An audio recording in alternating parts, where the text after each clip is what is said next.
Fatigue, café. Fatigue, caféine.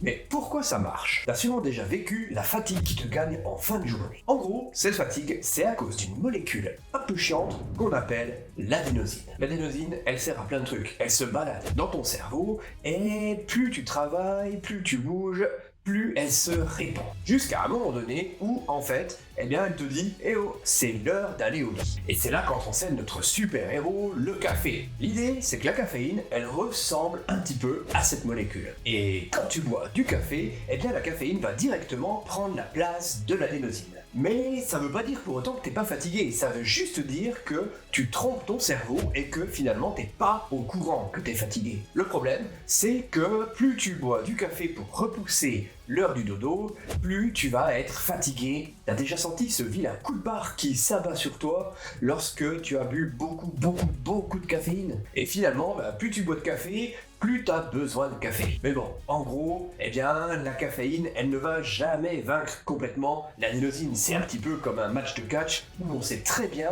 qui va gagner à la fin. Alors, il y a plein de trucs à savoir sur la caféine, et c'est vrai que c'est super bien pour pouvoir un petit peu repousser la fatigue. Il y a aussi pas mal de bienfaits pour notre corps, et il y a aussi pas mal de problèmes. Donc certainement qu'on fera un tome 2 à cette vidéo. En attendant, buvez pas trop de café et faites des bons dodo. C'était le Chat Berger. Allez, ciao!